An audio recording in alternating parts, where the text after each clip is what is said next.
अब जो हमारा नेक्स्ट क्लासिफिकेशन देखेंगे वो है हमारा function with argument and with return value. अभी तक हमने जो देखा था उसमें ना ही पहले वाले में आर्ग्यूमेंट्स थे ना ही रिटर्न वैल्यू थी।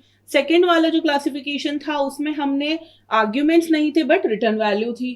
थर्ड वाला जो हमने क्लासिफिकेशन देखा था उसमें आर्ग्यूमेंट्स थे लेकिन रिटर्न वैल्यू नहीं थी। तो हमारा स्ट्रक्चर उसी प्रकार से हमारे फंक्शंस का बन रहा था। लेकिन अब जो हम यहाँ पे डिस्कस करने वाले हैं वो एग्जाम्पल है हमारा function with argument and with return value. तो हमारा एग्जाम्पल है फंक्शन विथ आर्ग्यूमेंट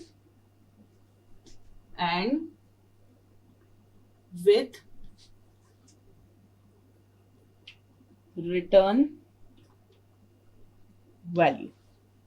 तो हम हमारे सम फंक्शन का ही एग्जांपल लेते हैं यहाँ पर और उसे हम विथ आर्ग्यूमेंट्स और रिटर्न वैल्यू पर इंप्लीमेंट करके स्ट्रक्चर उसी प्रकार हम बनाते हैं। तो सबसे पहले हम हमारे सम फंक्शन को यहाँ पर डिक्लेयर कर देंगे। क्योंकि इसमें रिटर्न वैल्यू भी है और क्योंकि इसमें आर्ग्यूमेंट्स भी है तो डिक्लेरेशन उसी हिसाब से हमारा होगा। इंट हो गया हमारा रिटर्न टाइप, सम हो गया हमारे फंक्शन का नाम, दो हमारे आर्ग्यूमेंट्स हैं वो दोनों हैं इंटीजर टाइप के। ये हो गया हमारे सम फंक्शन का डिक्लेरेशन। इसके बाद हमने बनाया हमारा मेन फंक्शन। इस मेन फंक्शन के अंदर हमने बनाया है हमारे दो आर्ग्यूमेंट्स, हमने यहां पर बनाए हैं दो वेरिएबल्स जिनको हम एज आर्ग्यूमेंट्स पास करने वाले हैं सम फंक्शन में। तो पहला हमने वेरिएबल बना दिया a, दूसरा बना दिया b। अब हमको चाहिए एक और वेरिएबल जो कि हमारा सम फंक्शन का जो रिटर्न वैल्यू आएगी उसको असाइन करेंगे उसके अंदर। तो वो हमने ले लिया रिजल्ट। फिर उसके बाद हमने यहां पर हमारे a और b की वैल्यू इनिशियली 10 और 20 असाइन कर दी। फिर उसके बाद मैंने यहां पे रिजल्ट में असाइन करी वैल्यू जो भी सम फंक्शन रिटर्न करेगा जिसमें हमने actual parameters a and b पास कर दिए।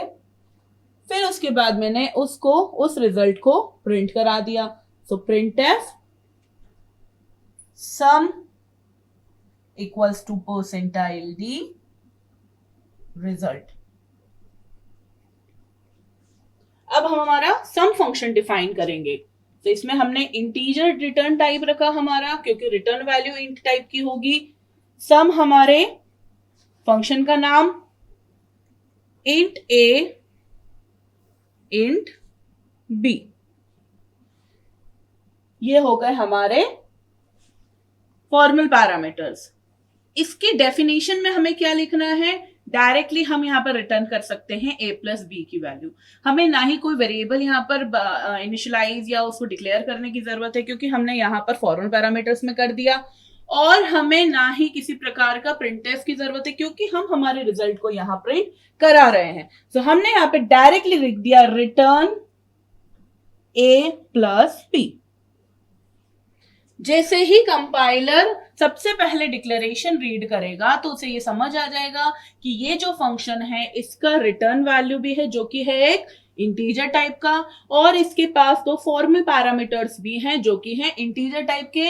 और आने वाले जो हमारे जहां पर भी हम हमारे इस फंक्शन को कॉल करेंगे तो वहां पर भी वो दोनों एक्चुअल पैरामीटर्स भी इंटीजर टाइप के होंगे। फिर उसके बाद मेन फंक्शन रीड करा और मेन फंक्शन के अंदर a b और रिजल्ट वेरिएबल बना। a को इनिशियल वैल्यू 10 मिल गई, b को मिल गई इनिशियल वैल्यू 20 हमारी मेमोरी में। रिजल्ट में सेव हो गया जो भी हमारा सम फंक्शन रिटर्न करेगा वो, जिसमें हमने एक्चुअल पैरामीटर्स पास कर दिए a and b। That means यहाँ पे 10 एंड 20 वैल्यू पास ऑन हो गई। कंपाइलर अभी यहीं रुका है, उसने ये लाइन अभी रीड नहीं करी है। जैसे ही सम फंक्शन यहाँ पर कॉल हुआ कंपाइलर यहाँ चला गया कंट्रोल कंपाइलर का और उसने रीड करा अब सम फंक्शन की डेफिनेशन। सो यहाँ पर डेफिनेशन में उसने रीड करा कि रिटर्न टाइप इंट है, दैट मीन्स ये फंक्शन रिटर्न कर रहा है कोई इंटीजर वैल्यू और यहाँ पर दो आर्ग्यूमेंट्स हैं जो है इंटीजर टाइप के। फंक्शन के अंदर गए तो उसने एक स्टेटमेंट पढ़ा जो था उसमें रिटर्न a प्लस बी। सो यहां पर a की वैल्यू गई 10 और b की वैल्यू गई 20। सो a प्लस बी उसने 30 रिटर्न कर दिया यहां पर, और रिजल्ट की वैल्यू अपडेट हो गई बाय इनिशियलाइज हो गई बाय 30, और फिर उसके बाद प्रिंट करा दिया यहां पर सम 30। तो हमारा जो आउटपुट था वो इस प्रकार से दिखा, सम इक्वल्स टू 30।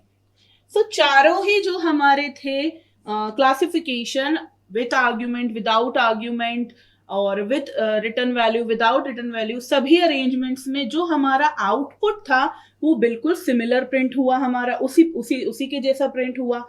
कहीं भी हमारे आउटपुट में कोई भी चेंजेस नहीं आए। चेंजेस कहाँ था? हमारे प्रोग्राम को लिखने का तरीका, हमारे प्रोग्राम के स्ट्रक्चर में चेंजेस थे। तो चलिए इन सभी चारों एग्जाम्पल को हम एक बार प्रैक्टिकली इंप्लीमेंट करके देखते हैं।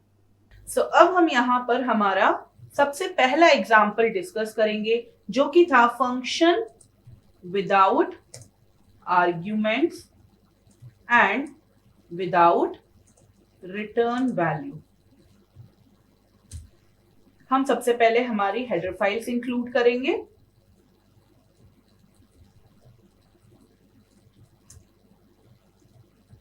उसके बाद यहां पर हम करेंगे हमारा जो सम फंक्शन था, पहला एग्जांपल तो जो था उसका declaration. So no return value, so void यहां पर यूज करा, और ना ही कोई आर्ग्यूमेंट्स है।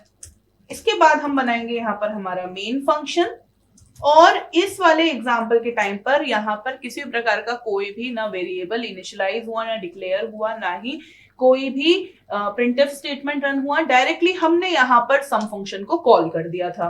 सो सम यहां पर कॉल हो गया। इसके बाद हमने बनाया था हमारा सम फंक्शन को डिफाइन करा। सम फंक्शन की डेफिनेशन के अंदर हमने बनाया था एक वेरिएबल a जिसको इनिशियल वैल्यू दी थी 10, और दूसरा वेरिएबल बनाया था b जिसको इनिशियल वैल्यू दी थी 20।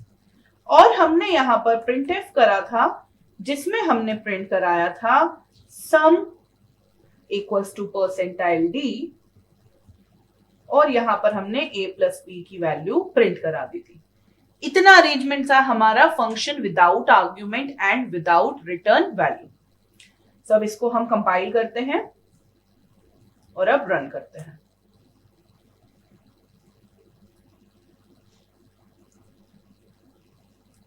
इसमें हमें गेट ch भी लगाना है मेन फंक्शन में। अगर हमने गेट ch फॉर एग्जांपल नहीं लगाया, जैसे अभी इस केस में मैं गेट ch लगाना भूल गई थी, तो उस केस में हम हमारे टर्बो C++ पे देख सकते हैं आउटपुट। हमेशा हमें आउटपुट होल्ड करके रखने के लिए गेट ch लगाने की जरूरत नहीं है। हम यहाँ पर कंट्रोल F9 करने के बाद हम यहाँ पर Alt F5 अगर साथ में करेंगे तो हमें हमारा आउटपुट दिख जाएगा विदाउट गेट ch भी। लेकिन गेट ch करते हैं तो वो ऑटोमेटिकली रन होते टाइम हमें हमारा आउटपुट शो हो जाता है और स्क्रीन होल्ड करके देखती है। जब हमने बिना गेट ch के भी रन करा था उस टाइम पर भी आपको एक स्मॉल सा ब्लैक विंडो आया सिर्फ 1 सेकेंड के लिए। तो मतलब क्या हुआ कि आउटपुट तो आया था लेकिन हम होल्ड नहीं कर पाए उस आउटपुट को, इसीलिए हम यहां लगाते हैं गेट ch फंक्शन।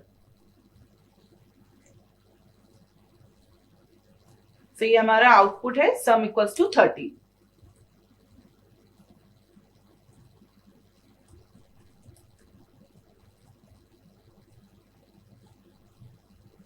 ठीक है, सम इक्वल्स टू 30। अब हमारा हम देखेंगे नेक्स्ट अरेंजमेंट जिसमें आर्ग्यूमेंट्स तो नहीं थे बट रिटर्न वैल्यू थी।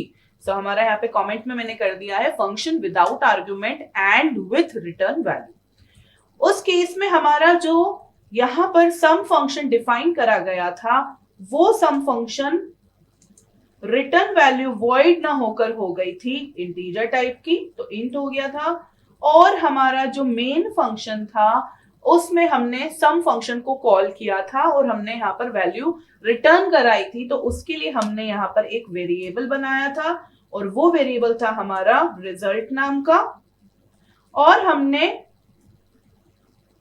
रिजल्ट में असाइन कर दी थी जो भी सम फंक्शन रिटर्न कर रहा था वैल्यू। और उसके बाद हमने यहां पे प्रिंट कराया था print F some equals to percentile D, और हमने यहां पर रिजल्ट को प्रिंट करा दिया था। सम फंक्शन के अंदर ये चेंज आया था कि प्रिंटफ ना यूज करते हुए हमने रिटर्न कर दी थी वैल्यू a प्लस बी, और हमने यहां पर रिटर्न टाइप रखा था 8। तो चलिए इसे कंपाइल करते हैं और रन करते हैं। सेम आंसर प्रिंट हुआ, कोई भी आंसर में आउटपुट में चेंज नहीं आया है। हाँ, लेकिन हमारे स्ट्रक्चर में जरूर चेंज आ गया है। और जो स्ट्रक्चर में चेंज आया है, अगर मैंने सपोज करिए डिक्लेयर रिटर्न टाइप इंट कर दिया था, लेकिन अगर मैंने यहां पर कुछ रिटर्न नहीं करा होता और सिर्फ प्रिंट कर दिया होता, जैसा कि हमारा पहले लिखा था सम इक्वल्स टू परसेंटाइल डी, और मैंने यहां लिख दिया a प्लस बी, तो उस केस में क्या आता हमारा एरर, वो देखिए आप। एक वार्निंग आई है function should return a value, function को एक वैल्यू रिटर्न करनी चाहिए, और वो वार्निंग भी किस वजह से आई, क्योंकि हमने इंटीजर टाइप का सम फंक्शन बनाया था।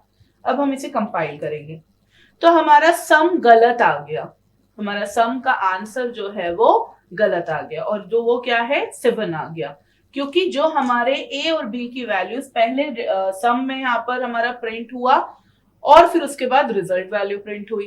फाइन, अब इसमें हम हमारा तीसरा अरेंजमेंट जो था with arguments but without return value, तो मैंने यहाँ पे कमेंट में चेंज कर दिया।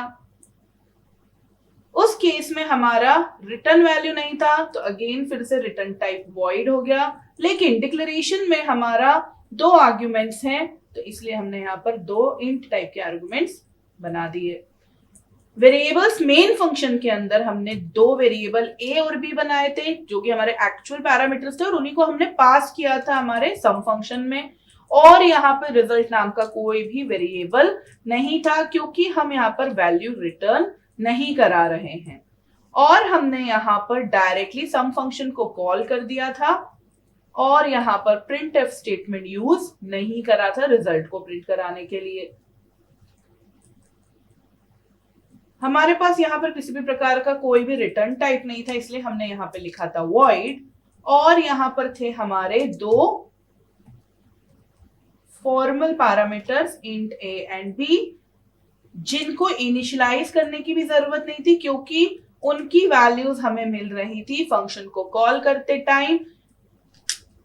हमारे मेन फंक्शन में हमने डिफाइन करा था a और b की वैल्यूज, और हमने फंक्शन को कॉल करते टाइम a और b एक्चुअल पैरामीटर्स को यहाँ पर पास कर दिया था, और इस तरीके से हमारा अरेंजमेंट था हमारे function with arguments and without return value का। तो इसको चलिए कंपाइल करते हैं। ओके, कॉमा ऑपरेटर अभी कंपाइल करते हैं और अब रन करते हैं। अभी भी हमारा सेम आउटपुट प्रिंट हुआ है सम इक्वल्स टू 30, बस हमारा स्ट्रक्चर चेंज हो गया था। लास्ट जो था हमारा वो था with arguments and with return value. So उस केस में हमारा यहाँ पर रिटर्न वैल्यू हो जाएगा रिटर्न टाइप इंट, और हमने यहाँ पर एक और वेरिएबल बना दिया था रिजल्ट, और हमने रिजल्ट में असाइन करी थी वैल्यू सम की, जिसमें मैंने एक्चुअल पैरामीटर्स a और b पास करे थे। उसके बाद मैंने यहां पर प्रिंट कराया था print F some equals to percentile D result, और यहां पे मैं डायरेक्टली सिर्फ रिटर्न करा रही थी स्टेटमेंट, और वो था हमारा a प्लस बी। चलिए अब इसे कंपाइल करते हैं।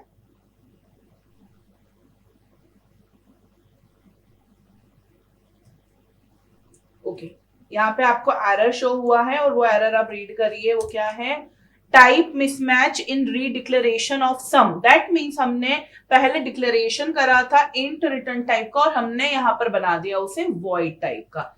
वार्निंग है void functions may not return a value. यहाँ पर उसने सिर्फ एक वार्निंग दी कि वॉइड फंक्शंस जो जिनका रिटर्न टाइप वॉइड है वो कोई भी वैल्यू रिटर्न नहीं करते हैं। तो हम इसे सही कर लेते हैं। हमारी जो रिटर्न वैल्यू है इंट, अब हमें ये कोई भी एरर या वार्निंग शो नहीं करेगा। अभी भी हमारा सेम आउटपुट प्रिंट हुआ 30। चलिए अब हम देखते हैं कि यहाँ पे रिजल्ट वेरिएबल ना बनाते हुए मैं यहाँ पर डायरेक्ट सम फंक्शन कॉल करती हमारे प्रिंटफ स्टेटमेंट के अंदर। सम ए बी, अब मैं इसे कंपाइल करूंगी, नो एरर, और रन करूंगी।